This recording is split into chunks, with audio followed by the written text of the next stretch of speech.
King Von's final hours were far more chaotic and tragic than most people know. After being shot outside a hookah lounge, his crew rushed him to the hospital in a desperate attempt to save his life. According to his cousin, Von made it through 2 of the 3 surgeries he was supposed to undergo. But after the second operation, things took a disturbing turn. He reportedly got out of bed and began fighting with a nurse, possibly in a confused or panicked state. Now, newly surfaced security footage from that night paints an even more shocking picture, revealing that his last moments weren't marked by calm or healing, but by confusion, struggle, and unanswered questions surrounding what really happened in those final hours. In the early hours of November 6, 2020, the drill scene was shaken to its core when King Von, one of Chicago's most formidable voices in the genre, was gunned down outside Monaco Hookah Lounge in Atlanta. The loss sent shockwaves through the rap world, but what many fans still don't realize is that the real story didn't end there. What happened afterward in the sterile corridors of the hospital is a tale so surreal and intense it feels pulled straight from the raw, gritty verses Von was known for, a hidden chapter in his life that blurs the line between legend and reality. Surveillance footage had already revealed the frantic gunfire that led to King Von's critical injuries, but what unfolded after he was rushed to the hospital remained cloaked in uncertainty, until Bo stepped forward with a revelation that rocked the hip-hop world. In a Reddit post dated March 18, 2025, titled "Bo Explains How King Von Died During Surgery," chilling new details emerged. For the first time, fans were given a glimpse into the hidden truth of what really happened inside those hospital walls, an account as haunting as it is unforgettable. In the early hours of November 6, 2020, the drill music scene was rocked by the tragic death of King Von, a rising star from Chicago's O Block. Shot outside Atlanta's Monaco Hookah Lounge, Von was rushed to the hospital, where he underwent 2 surgeries. Despite his critical condition, a Reddit post from March 18, 2025, titled "Bo Explains How King Von Died During Surgery," claimed that Von regained consciousness after the second surgery and attempted to leave his bed, searching for his gun. This post garnered significant attention, with over 400 votes and 300 comments from fans expressing shock and disbelief. The narrative of Von's final moments has sparked intense debate among fans and medical professionals alike. Some argue that the story aligns with Von's street persona, suggesting that even in his final moments, he remained true to his roots. Others question the plausibility of such an event, citing the severity of his injuries and the medical procedures he underwent. Regardless of the debate, the story has become a part of King Von's legacy, reflecting the complex intersection of his music, persona, and the realities of street life. In the aftermath, the incident has been memorialized in various ways, including murals and tributes that reflect Von's impact on his community and the music industry. While the exact details of his final moments remain uncertain, the story continues to resonate with fans, serving as a testament to King Von's enduring influence and the mythos surrounding his life and untimely death. In the aftermath of King Von's death, the legal and cultural fallout would spiral into one of hip-hop's most volatile chapters. While the Georgia Bureau of Investigation focused on the involvement of police during the chaotic Atlanta shootout, the Atlanta Police Department continued to dig into the civilian homicides. Then, in a surprising twist in August 2023, the felony murder charge against Timothy Leaks, also known as Lil Tim, was dismissed before an indictment was even issued. His attorney, Noah Pines, confirmed the dismissal, though the Fulton County District Attorney's Office offered no public explanation. The decision only added fuel to an already raging fire, fanning online conspiracies, provoking outrage, and igniting fresh waves of diss tracks and real-world retaliation. Following Von's death, what began as simmering tension quickly boiled over into open warfare. Music became the first battlefield. Just 2 weeks after the fatal shooting, Quando Rondo released the incendiary track End of Story, painting Von as the aggressor and asserting self-defense with lyrics like, "Look at the footage, shouldn't have run up on me." The title alone felt like a final jab at Von's legacy. In subsequent interviews, Quando doubled down, insisting he hadn't known it was Von that night and denying any disrespect or chain-snatching accusations. Yet, backlash grew louder, especially after a virtual concert in April 2021, where Quando allegedly dissed Von directly with inflammatory lyrics. He even gifted Lil Tim an extravagant diamond watch, a gesture seen by many as a celebration of Von's death. Lil Durk, Von's close friend and mentor, initially responded through veiled lyrics and subliminal posts. But as tensions escalated, his music became more pointed, especially after NBA YoungBoy, aligned with Quando, dropped Bring the Hook in January 2022. In that track, YoungBoy brazenly name-checked Von's O-Block neighborhood with the line, "O Block Pack get rolled up," igniting fury across Chicago. Durk soon fired back with, "Ah, hi, making it clear the wounds were far from healed. But this wasn't just lyrical warfare. The violence spilled into the streets. In May 2021, Quando Rondo survived a shooting in Blackshear, Georgia. Then, in August 2022, tragedy struck again, this time in Los Angeles, when Quando's cousin and fellow rapper, Lil Pab, Savoy Robinson, was gunned down. OTF associates appeared to celebrate the killing online, with some claiming it was a form of street justice for Von. The phrase "slide for Von" resurfaced heavily, now with renewed intensity and meaning. Then came the most staggering development, yet in a saga already riddled with tragedy, revenge, and escalating violence. In October 2024, nearly 4 years after the killing of King Von, Lil Durk, one of hip-hop's most influential figures, was arrested by U.S. Marshals in Florida. The charges were not only serious, they were explosive. Federal prosecutors accused Durk of orchestrating a murder-for-hire plot that led to the death of Savoy Lil Pab Robinson, Quando Rondo's cousin, during a 2022 shooting in Los Angeles. The arrest sent shockwaves through both the music industry and street circles, reframing the entire conflict that had been simmering since Von's death, as not just a music feud, but an alleged criminal conspiracy with national implications. According to a federal indictment unsealed in U.S. District Court in Los Angeles, Durk allegedly financed and directed a crew of 5 men, Kayvon London Grant, DeAndre Dontrell Wilson, Keith Jones, David Bryan Lindsay, and Asa Houston, to travel from Chicago to California with one goal: kill Quando Rondo. The plan, prosecutors claim, was retaliation for King Von's murder outside the Monaco Hookah Lounge in Atlanta back in 2020, a death that fans and affiliates alike had long said needed to be slid for. The Los Angeles shooting, they argue, was that long-awaited payback. Thoughts? Charges against Durk are some of the most serious in the federal criminal code. He faces counts of conspiracy to commit murder for hire resulting in death, the use of interstate facilities in connection with the murder-for-hire plot, and multiple federal firearms violations, including the use of a machine gun during a violent crime that resulted in death. If convicted, Durk could spend the rest of his life behind bars, or potentially face the death penalty, depending on how the prosecution proceeds. What makes this case particularly complex is the level of coordination involved. Federal investigators allege that Durk not only paid for travel and lodging for the 5 accused hitmen, but also used encrypted messaging apps and burner phones to communicate with them while keeping his own identity hidden.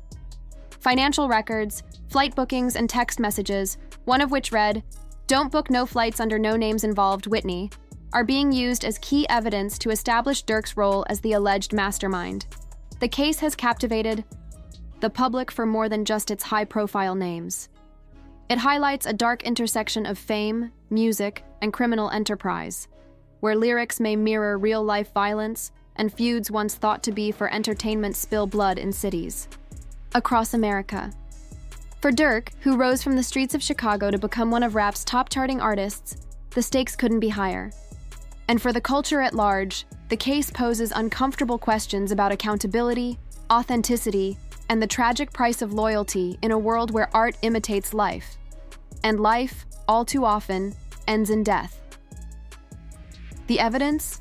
Prosecutors cited financial records linking Durk's camp to plane tickets, text messages cautioning against booking flights under real names, and cell data placing him in California on the day of the shooting. Whether these claims hold up in court remains to be seen, but their impact on the hip-hop world is undeniable. What began as a tragic confrontation outside a hookah lounge has grown into a federal case of epic proportions, one that continues to reshape rap's most dangerous rivalry and redefine the line between street loyalty and legal consequences. Perhaps most damning was Durk's alleged attempt to flee the country after his associates were arrested with bookings for international flights to Dubai, Switzerland, and Italy, cited as evidence of consciousness of guilt. If convicted, Durk faces a statutory maximum of life in federal prison, with some reports suggesting the possibility of the death penalty. His trial, initially set for January 2025, was postponed to October 14, 2025, due to the case's complexity, involving over 230 gigabytes of digital evidence and 20,000 pages of reports. The case has been further complicated by a wrongful death lawsuit filed in February 2025 by Andrea Laquila Robinson, Lab's mother, against Durk, his business manager, and another company. Meanwhile, Durk's legal team has mounted challenges to the evidence, arguing it relies on misinformation. One of the most explosive revelations in Lil Durk's ongoing legal battle is the claim that he attempted to flee the country after several of his alleged co-conspirators were arrested. Authorities point to international flight bookings to destinations like Dubai, Switzerland, and Italy as evidence of what they call a consciousness of guilt. If convicted, Durk could face life in federal prison, and some legal analysts say the death penalty is still on the table. His trial, originally scheduled for January 2025, has been pushed back to October 14, 2025, due to the staggering complexity of the case, which includes over 230 gigabytes of digital evidence and more than 20,000 pages of documentation, adding another layer to the already tangled legal web. Andrea Laquila Robinson, the mother of Lou Pab, Quando Rondo's slain cousin, filed a wrongful death lawsuit in February 2025 against Durk, his business manager, and a third affiliated company. In response, Durk's legal team has gone on the offensive, arguing that much of the prosecution's case leans heavily on unreliable material, such as fan-made YouTube videos and rap lyrics interpreted out of context. They assert that art is being weaponized against an artist, raising serious questions about freedom of expression and bias within the justice system. While Lil Durk gears up for what may be the most consequential trial of his life, a federal case that could result in a life sentence or even the death penalty, some of the key figures in this bitter and bloody saga appear to be shifting course. Among them is Quando Rondo, who, just 3 days after Durk's arrest, broke his public silence with a message that caught many by surprise. He took to Instagram to promote his new track Life Goes On, but the caption accompanying the post was far more impactful than the song itself. It wasn't filled with threats, subliminal disses, or bravado. Instead, it carried a tone of reflection and remorse. We didn't come into this music game to stay trapped in the streets. We all got families counting on us. I forgive everyone I ever had issues with. It's all love from here. Praying for everybody. Though Rondo never explicitly referenced Durk or any other names connected to the conflict, the timing and content of his words were impossible to ignore. Fans and followers immediately interpreted the post as a response to Durk's arrest, and perhaps even a quiet olive branch. Coming from someone who's been a central figure in this multi-year feud, a feud that has claimed lives, sparked nationwide headlines, and forever changed the course of multiple careers. Rondo's message marked a noticeable departure from the aggression and vengeance that once defined his public persona. It's important to understand the weight behind Rondo's shift in tone. He's not just a rapper caught in controversy. He's a man who's survived multiple assassination attempts and witnessed the murder of his cousin and close collaborator, Lou Pab, during a 2022 Los Angeles shooting, widely believed to be tied to the larger conflict stemming from King Von's death. In the eyes of many, Rondo has more reason than most to continue the cycle of retaliation. Yet, in Life Goes On, and even more so in his public statements, there seems to be a pivot toward healing, or at least exhaustion with the violence. Whether this change is born from personal growth, emotional fatigue, or strategic distancing, as the legal heat intensifies around his rivals is up for debate. What's undeniable, however, is that Rondo's words stand in stark contrast to the rhetoric that has fueled this feud for years. His message hints at the emotional toll these conflicts have taken, not just on artists, but on families, communities, and fans caught in the crossfire. It's a reminder that beneath the headlines and diss tracks are real people with real pain. As the spotlight remains fixed on Lil Durk and the impending federal trial, Rondo's unexpected gesture adds a layer of complexity to the story. In an industry where perceived weakness can be career-ending, a call for peace takes courage. Whether others follow his lead, or whether the street politics run too deep for reconciliation, remains to be seen. But for now, Life Goes On might be more than a song title. It could be the beginning of a different chapter. This shift in tone underscores a larger issue that continues to plague the music industry: the increasingly blurred line between art and real life. As rap lyrics are mined by prosecutors for evidence, critics warn of a dangerous precedent, one that disproportionately impacts Black artists and reinforces racial bias within the legal system. The Durk case has become a flashpoint in this debate, with his legal team arguing that his lyrics are being unfairly used against him, twisting creative expression into criminal implication. No matter how the legal battle unfolds, the fallout from this feud has left a trail of irreversible damage. King Von, once one of drill's brightest voices, lost his life at just 26. Quando Rondo, shaken by tragedy and violence, seems ready to walk away from the war. Lil Durk, one of hip-hop's most commercially successful figures, now faces the real possibility of dying in prison.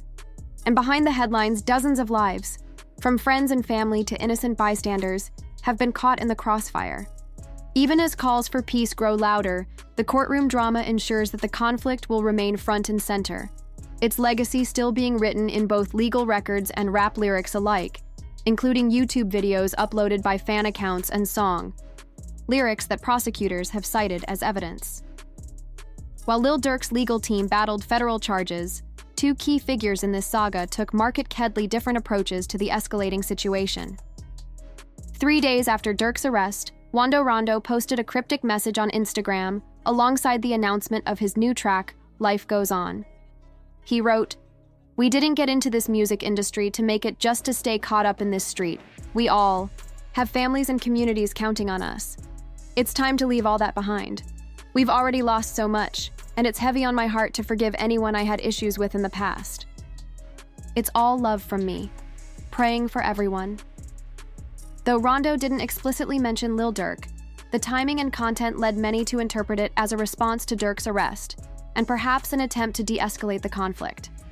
After losing his cousin, and facing multiple attempts on his own life, Rondo's message suggested a desire for reconciliation and peace. A stark contrast to the violent rhetoric that had dominated the feud for years. For the music industry, this case raises troubling questions about the relationship between artistic expression and real-world violence. When lyrics about retaliation are interpreted by fans as promises requiring fulfillment, and when social media amplifies these expectations, artists can find themselves trapped in escalating cycles of conflict. They feel unable to escape without losing credibility. Legal scholars and criminal justice advocates have noted how this case illustrates the increasing use of song lyrics as evidence in criminal proceedings, a practice that disproportionately affects rap artists and raises concerns about racial bias in the justice system. Durk's legal team's challenge to prosecutors' use of his lyrics highlights this ongoing debate. Meanwhile, the lives of everyone connected to this feud have been irreversibly altered. King Von's promising career was cut short at 26. Quando Rondo has faced multiple attempts on his life and lost his cousin. Lil Durk, one of rap's biggest stars, now faces the prospect of spending the rest of his life in prison, and countless associates on both sides have been arrested, injured, or killed in the ongoing violence. Perhaps most troubling is how this saga continues to unfold with no clear end in sight. Despite Quando Rondo's apparent call for peace, the legal proceedings against Durk ensure that the conflict will remain in the public eye for years to come, potentially spurring further violence and retaliation from loyal followers on both sides. If you found this investigation valuable and would love more content like this, please click on the card showing on your